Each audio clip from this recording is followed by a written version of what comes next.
yo voy a pasar aquí al piano para estar con mi familia. Mi familia llegó a estar conmigo en esta noche y qué bendición es tenerles. Vamos a cantar un himno especial. La semana pasada yo canté un himno y siempre es mejor con la familia, ¿verdad? Pero vamos a cantar un himno que creo para usted va a ser de bendición. Porque Él vive, porque Él vive, ya no hay temor.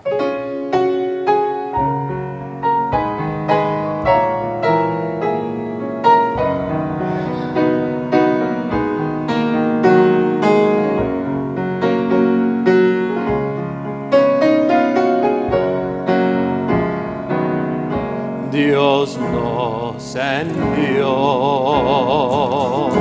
a su Hijo Cristo, Él es salud, paz y perdón, vivió y murió por mis pecados. Vacía está la tumba porque Él triunfó, porque Él vive, triunfaré mañana, porque Él vive, ya no hay temor, porque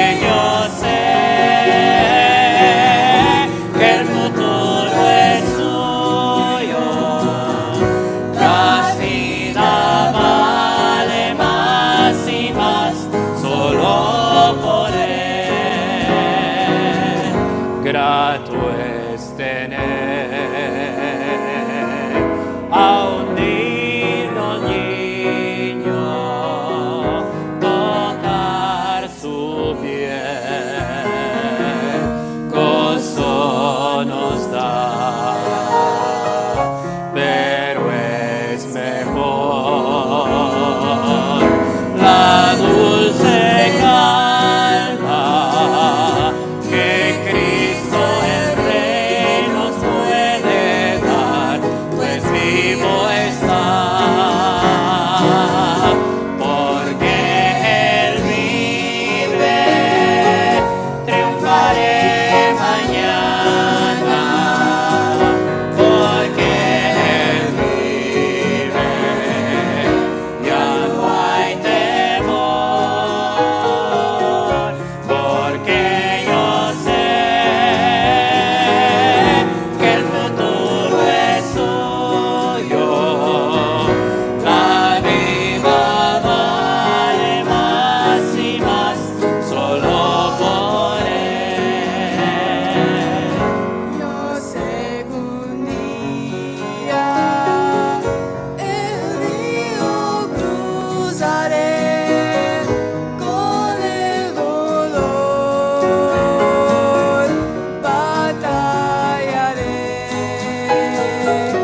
y al ver la vida triunfando invicta, veré gloriosas luces y veré al Rey. Porque Él vive, triunfaré mañana, porque Él vive, ya no hay temor, porque yo sé que el futuro es suyo, la vida vale más y más solo por Él, porque yo sé que el futuro es suyo, la vida vale más y más solo por Él.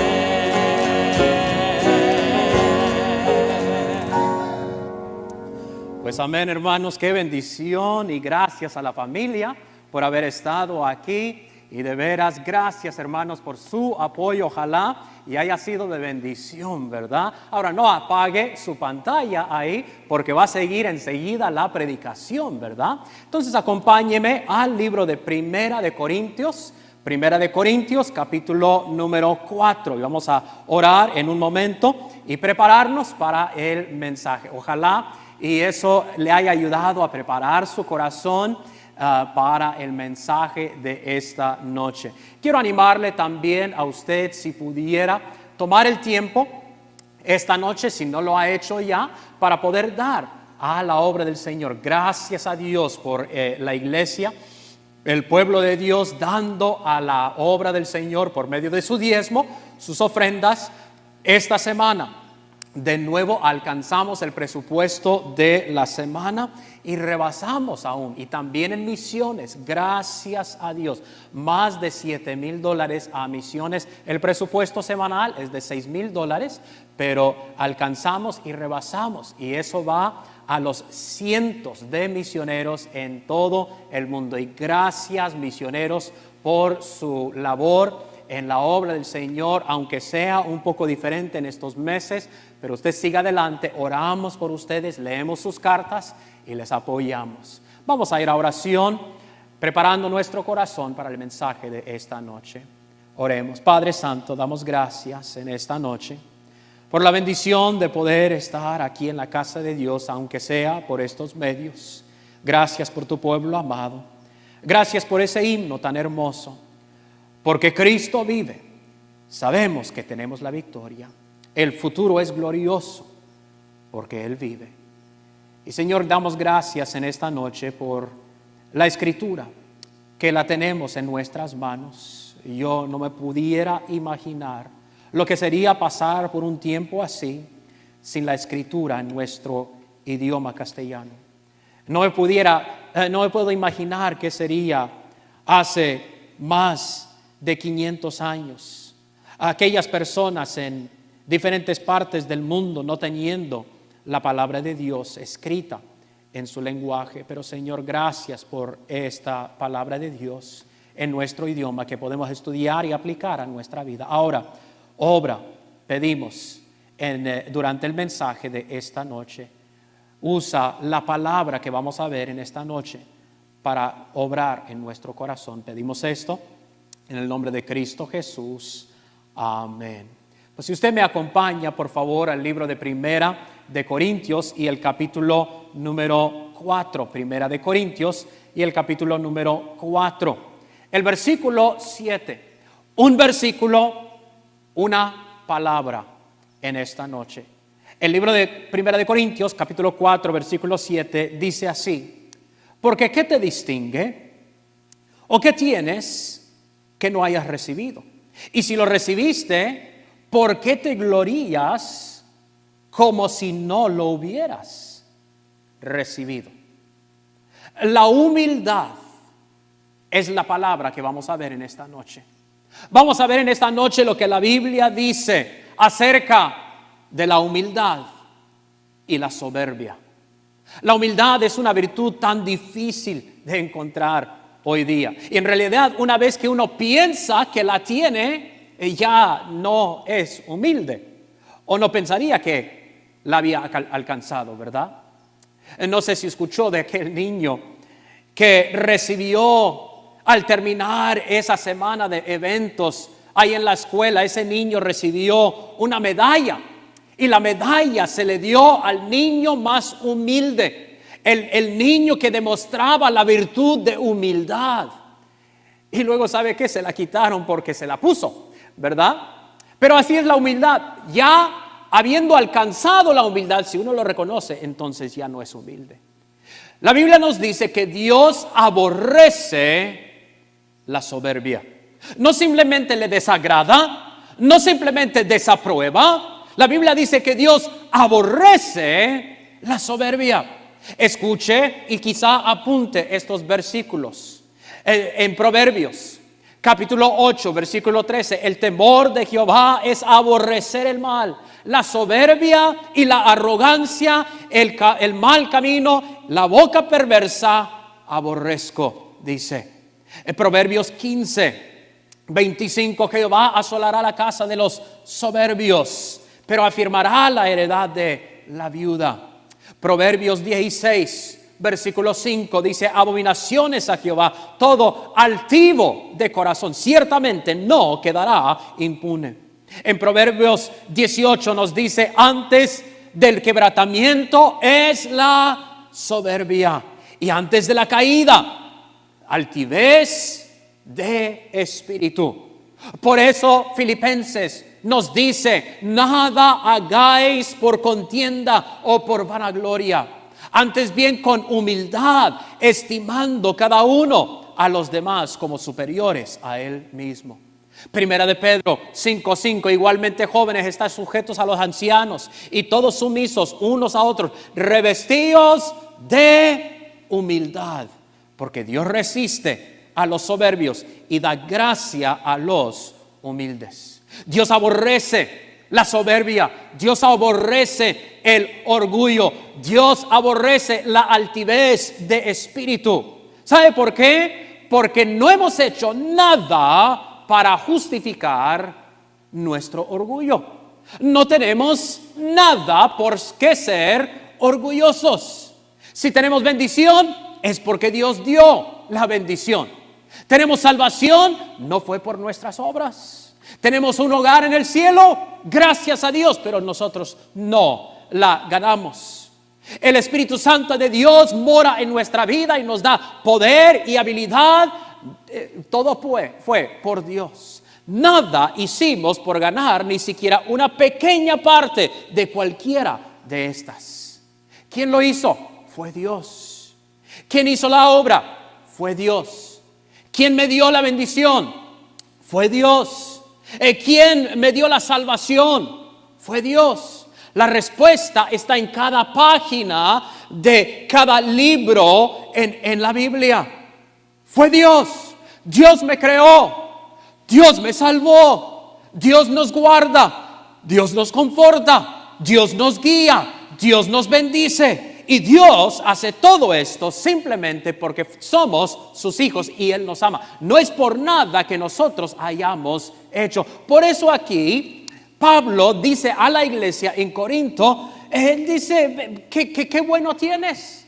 ¿Qué te distingue? ¿Qué tienes que no hayas recibido? Y si es que lo recibiste, entonces ¿por qué te glorías como si no lo hubieras recibido? ¿Se ha preguntado por qué Dios tiene algo que ver con nosotros? El Dios omnipotente, omnisciente, omnipresente, el Dios todopoderoso, ¿y Él tiene algo que ver conmigo? ¿Simplemente un pecador salvo por la gracia de Dios? ¿Por qué es que Dios tiene algo que ver con nosotros? ¿Se ha preguntado eso usted? Es para que Él sea glorificado por medio de nosotros. Y cuando yo trato de ganarme toda la gloria y recibir todo el honor y todo el reconocimiento, entonces Dios no puede recibir la gloria. Por eso es que Dios resiste al soberbio. Dios desea la honra y la gloria. No es porque lo necesita, sino porque sabe que no lo pudiéramos nosotros controlar. ¿Usted se imagina a alguien con todo poder, a alguien con toda habilidad, a alguien que recibe todo el honor y todo el reconocimiento? Eso es lo que pasa a un hombre humilde que es puesto en un lugar de responsabilidad, de poder. Pero en realidad ese poder cambia a ese hombre humilde a un dictador. Porque el poder y la gloria y el reconocimiento y la soberbia siempre no se puede controlar. Es como el niño. Usted se imagina, la mamá le trae un pastel. Ahora ustedes mamás, qué increíbles son, porque ustedes saben cómo tratar con los niños, ¿verdad?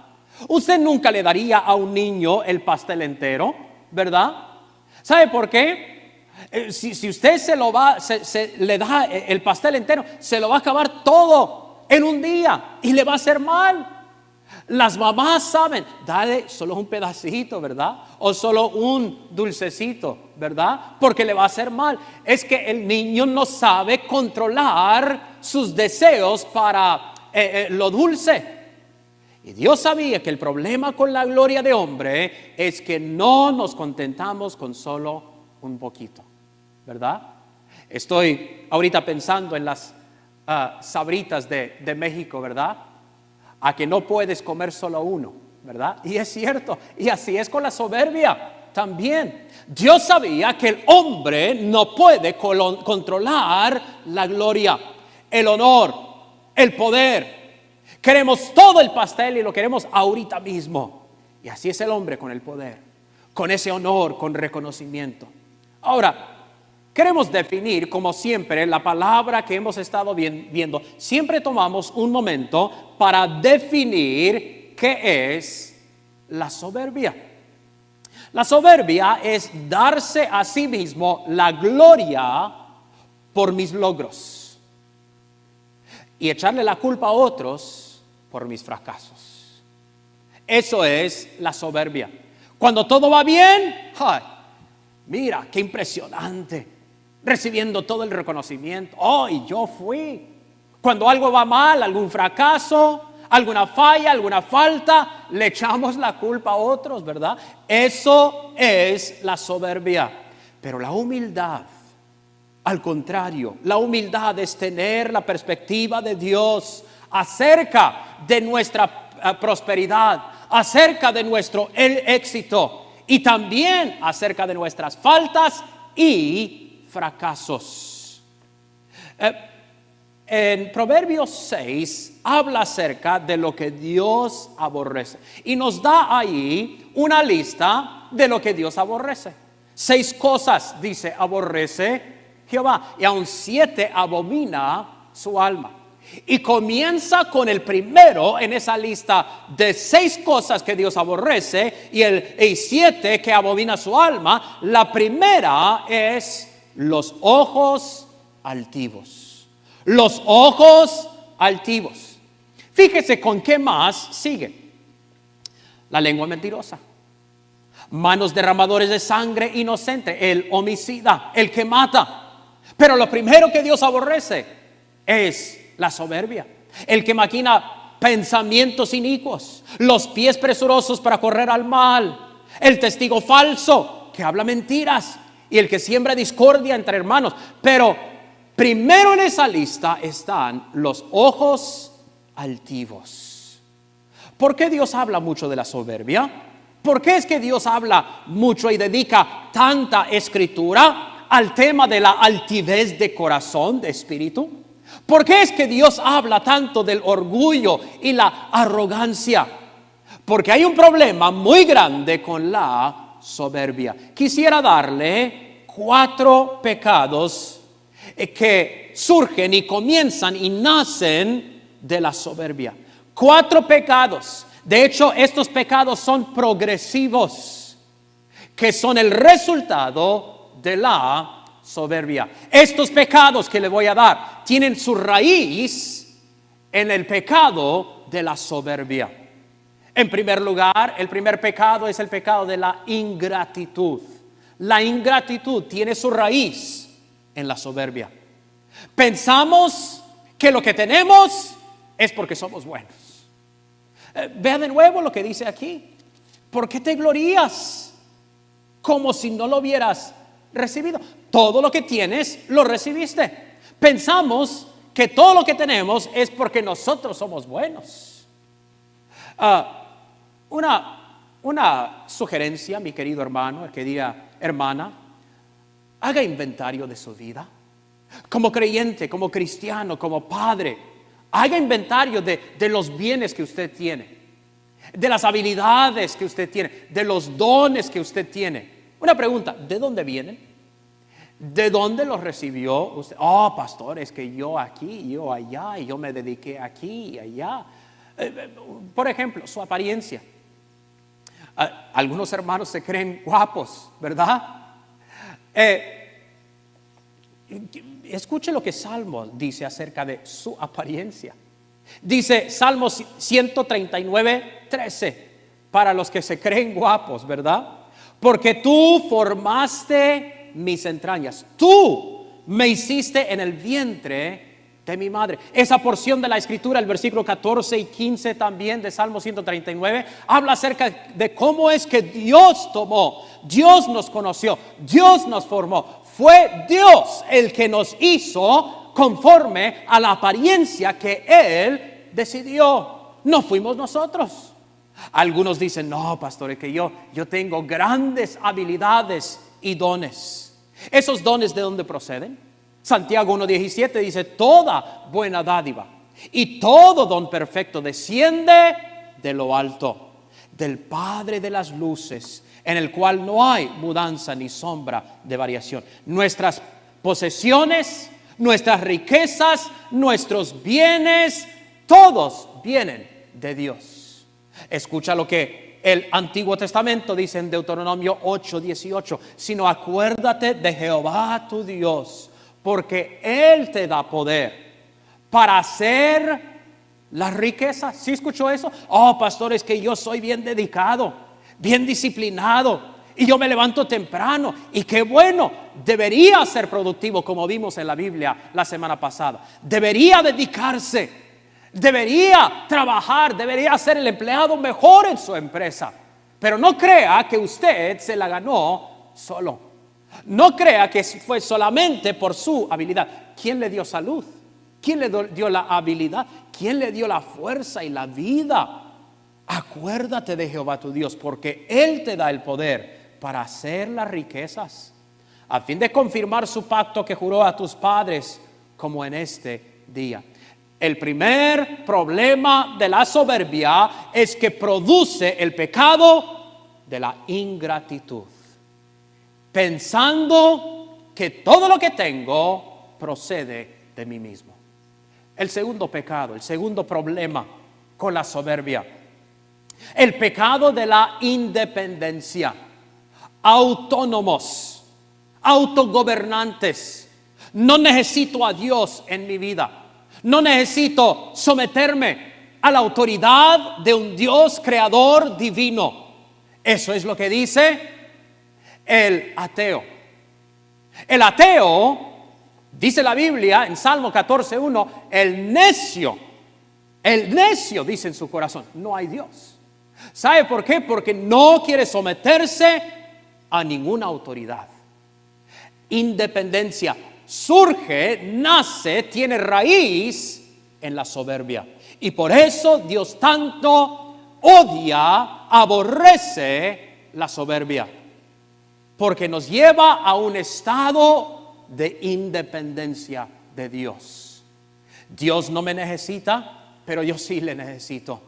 Dios es autosuficiente, pero yo no soy autosuficiente. Dios es autogobernante, pero yo no soy autogobernante.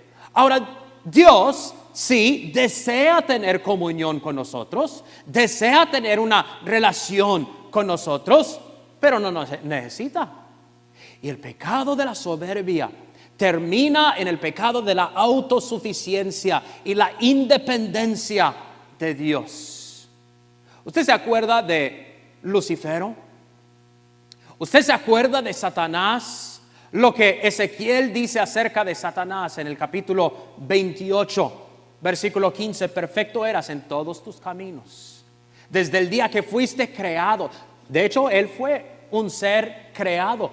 Cristo no, pero Lucifero sí. Hasta que se halló en ti maldad. ¿Cuál fue la maldad? A causa de la multitud de tus contracciones, fuiste lleno de iniquidad y pecaste. Por lo que yo te eché del monte de Dios y te arrojé de entre las piedras del fuego, oh querubín protector. ¿Por qué? Y aquí está el versículo 17. Se enalteció tu corazón. Se enalteció tu corazón. Y esa soberbia produce una autosuficiencia y una independencia de Dios. ¿Qué es la independencia? La independencia es la idea que somos autosuficientes aparte de Dios. El hombre dice, no necesito a Dios. y es el resultado directo de la soberbia. Entonces, los pecados que surgen tienen raíz en la soberbia. 1, la ingratitud. 2, la independencia, autosuficiencia. En tercer lugar, la intolerancia. Intolerancia por otros porque nos creemos súper espirituales. Y no puede soportar a los que uno piensa que son peores o menores que uno mismo. Fíjese, en el Nuevo Testamento, en los Evangelios, Cristo fue muy directo. Cristo predicaba unas predicaciones que yo le aseguro, si yo las predicara aquí, usted se ofendería. Las palabras de Cristo más directas, condenando, no fue a los pecadores peores que dijéramos, adúlteros, ladrones o hasta homicidas. ¿Sabe para quiénes fueron esas palabras más severas? Fueron dirigidas hacia los fariseos, los que creían ser súper espirituales. Su soberbia los llevaba a un odio, un aborrecimiento para los demás. Acompáñeme a Lucas capítulo 18, por favor. Lucas capítulo 18. Lucas 18. Yo voy a leer Mateo 23, 13, donde Cristo dice: mas ay de vosotros, escribas y fariseos, hipócritas, porque cerráis el reino de los cielos delante de los hombres, pues ni entráis vosotros, ni dejáis entrar a los que están entrando. Vea lo que dice Lucas capítulo 18, versículo 9, comenzando en el versículo 9, dice así: a unos que confiaban en sí mismos como justos y menospreciaban a los otros, dijo también esta parábola. 2 hombres subieron al templo a orar. Uno fariseo, religioso, era líder entre los religiosos, se creían bien presumidos acerca de su espiritualidad. Uno era fariseo y el otro publicano. ¿Quién era el publicano? Cobraban impuestos. Ellos se habían entregado a los romanos para cobrarle impuesto a sus propios hermanos judíos. Fíjese, aborrecidos, les decían los más pecadores porque habían traicionado a su propio pueblo. Entonces aquí entra al templo, viene un fariseo, bien vestido, con su corbata, me imagino, ¿verdad?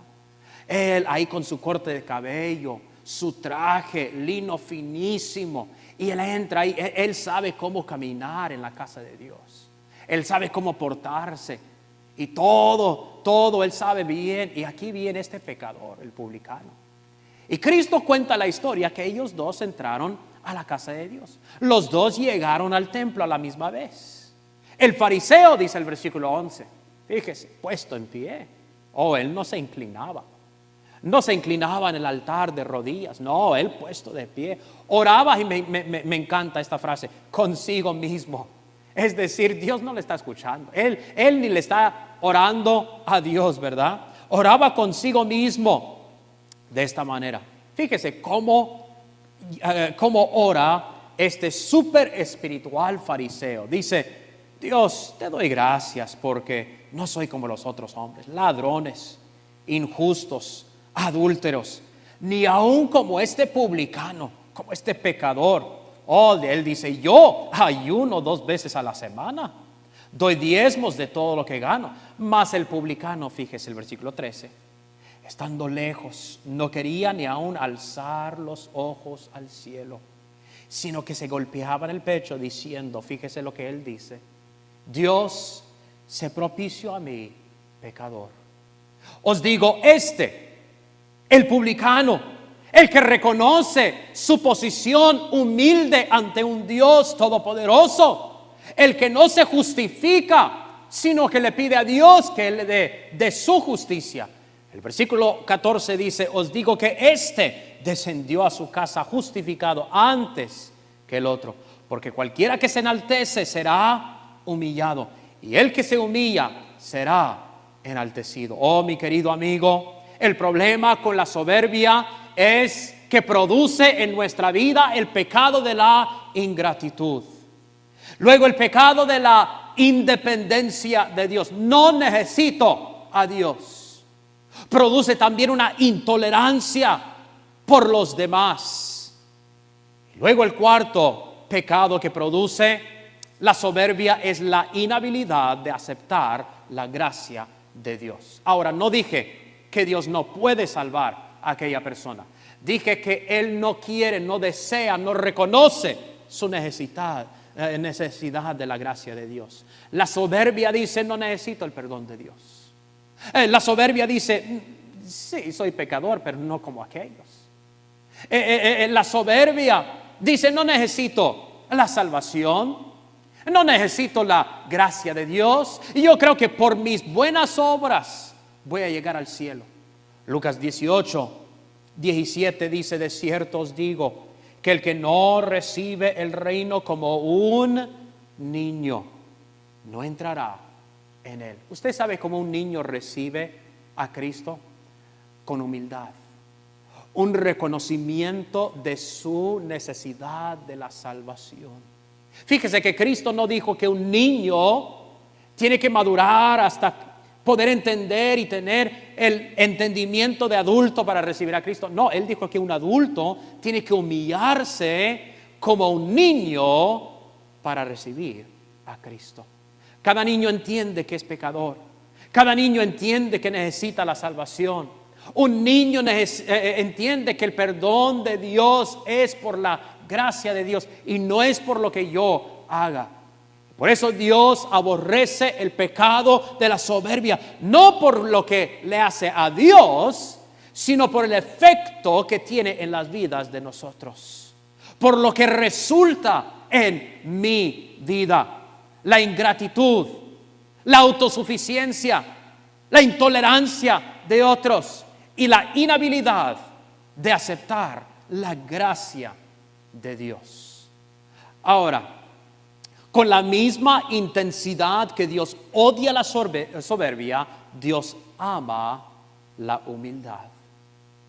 Hay que distinguir, no estoy hablando acerca de humillación. O sea, no estoy hablando acerca de pensar mal de sí mismo. No estoy hablando de una falsa humildad. La humildad se demuestra con el reconocimiento de lo que otros han hecho por usted mismo. Regrese por favor a 1 Corintios capítulo 4 versículo 7. 1 Corintios capítulo 4 versículo número 7. Dice, porque ¿quién te distingue? ¿O qué tienes que no hayas recibido? Todo lo que tenemos procede de Dios. Y si lo recibiste, dice, ¿por qué te glorías como si no lo hubieras recibido? Mi abuelo decía, muy sabio, muy práctico. Mi abuelo decía, no hay límite de lo que una organización o una empresa o una iglesia pueda lograr si no importa quién recibe el reconocimiento. Y en realidad es cierto eso en nuestras vidas. Como cristiano, una clase de escuela dominical, un ministerio en la iglesia, nuestra iglesia funcionando y trabajando y obrando todos mismos. No hay límite de lo que Dios pudiera hacer si solamente Dios recibe la honra y la gloria y el hombre no recibe el reconocimiento. La humildad se demuestra cuando reconozco que lo que yo tengo procede de Dios y es la bendición de Dios y es porque otros han sido buenos para conmigo también.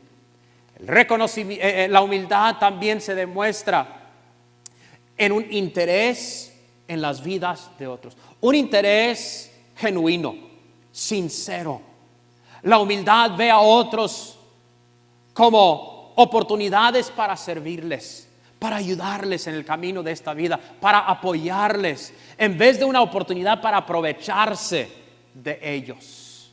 Cristo dio su propósito en Mateo capítulo 20, donde dijo, como el Hijo del Hombre no vino para ser servido, sino para servir y para dar su vida en rescate por muchos. Y esta declaración era todo lo contrario a la cultura de ese día y también va en contra de la cultura de este día también y la filosofía hoy día. Cristo vino no para ser servido, sino para servir. Y por eso Cristo dijo que entre vosotros no será así, sino que el que quiera hacerse grande entre vosotros sea vuestro servidor.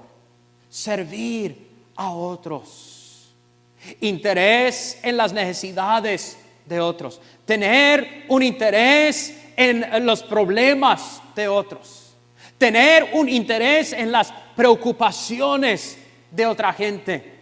La humildad se demuestra en un interés en los demás. Acompáñeme por favor a Primera de Pedro, capítulo 5. Primera de Pedro y el capítulo número 5 y el versículo 5 y 6. La humildad no siempre tiene que salir ganando. Usted sabe que la mayoría de los desacuerdos entre familia, entre amistades y entre matrimonios se pudiera aliviar si simplemente no hubiera soberbia, orgullo, altivez de espíritu y de corazón. Porque siempre tiene que salir ganando, siempre tiene que ser correcto, siempre tiene que ganar. Escuche lo que Pedro escribe en 1 de Pedro 5, versículos 5 y 6. Igualmente, jóvenes, estad sujetos a los ancianos, y todos sumisos unos a otros, revestidos de humildad, porque Dios resiste a los soberbios y da gracia a los humildes. El versículo 6, humillaos pues bajo la poderosa mano de Dios, para que Él os exalte cuando fuere tiempo. La humildad no siempre tiene que salir ganando. La humildad dice: yo reconozco que quizá cometí un error y yo pido disculpas, yo pido perdón, y eso pudiera aliviar y sanar tantas relaciones familiares hoy día. La humildad no siempre tiene que salir ganando. La humildad demuestra un interés en otros. La humildad se demuestra en el reconocimiento de lo que otros han hecho para mí. Y para terminar, la humildad ve su prosperidad y su fracaso desde la perspectiva de Dios. ¿De qué estoy hablando? Pues hay dos extremos puntos de vista. Uno dice: mira qué bueno soy, mira qué productivo soy, mira cómo soy de bueno, soy el don de Dios para la humanidad, ¿verdad? Por un punto, por un lado, la soberbia dice: ¿y cómo vivieron sin mí todos estos años, verdad? Pero por otro lado, también hay una falsa humildad que dice: no soy nadie, no puedo hacer nada, nunca voy a poder salir adelante, pobre de mí. Eso no es humildad. Ninguno de esos dos demuestra humildad bíblica. Acompáñeme a Romanos 12, versículo 3. Romanos capítulo 12, versículo 3. En Romanos 12, 3, para aquel que se gloría en sus grandes logros, escuche lo que la Biblia dice en Romanos 12, 3. Digo pues, por la gracia que me es dada a cada cual que está entre vosotros, que no tenga más alto concepto de sí que el que debe tener, sino que piense de sí con cordura, conforme a la medida de fe que Dios repartió a cada uno. Es cierto, aparte de Cristo no podemos hacer nada, la Biblia nos dice en Juan 15. Es cierto, yo no puedo hacer nada, no tengo habilidad por sí mismo. Pero la humildad no dice: no soy nadie, no puedo hacer nada, nunca voy a poder lograr nada, pobre de mí. No, la humildad dice: yo reconozco que por mi propia habilidad no puedo hacer nada, pero la Biblia dice que sí, Cristo está en nosotros. Y por eso la Biblia dice que como creyentes, Cristo está en nosotros y somos nueva criatura. Y Gálatas capítulo 2 dice: ya no vivo yo, mas vive Cristo en mí. Y por eso todo lo puedo en Cristo que me fortalece. No soy yo el que lo hace, sino que es Cristo por medio de mí. El cristiano no fue creado para funcionar solo. Tenemos que funcionar todos unidos en unidad, con humildad y reconocimiento de que todo lo que hacemos es por la gracia y la fuerza de Dios. Por eso Cristo dijo acerca de sí mismo: yo soy manso y humilde de corazón. Al humilde, fíjese lo que Dios le da. Dios le da honra en Proverbios 15:33. Dios le da sabiduría en Proverbios 11:2. Dios le da dirección en el Salmo 25:9. Y lo más importante, en 1 de Pedro 5:5, como vimos, Dios le da gracia al humilde, pero Él rechaza al de corazón soberbio. ¿Usted se acuerda de Moisés? Había sido príncipe en Egipto, tenía la mejor educación, había rescatado al pueblo de Israel de esclavitud, era el líder de esa gran nación. Pero escuche lo que la Biblia dice acerca de él cuando describe a Moisés. Dice: era muy manso, más que todos los hombres que había sobre la tierra. El apóstol Pablo, piensa en él, había sido visitado personalmente por Cristo en aquel camino a Damasco. Personalmente Cristo le había visitado, había resucitado a muertos, había tocado a enfermos y los había sanado. Un gran misionero. Pero cuando él se presentaba, no mencionaban todas esas cosas. ¿Sabe qué decía de sí mismo? Vez tras vez usted lo encuentra en la palabra de Dios. Él dice: Pablo, siervo de Dios. Pablo, no el que resucitó a muertos. Pablo, no, siervo de Dios.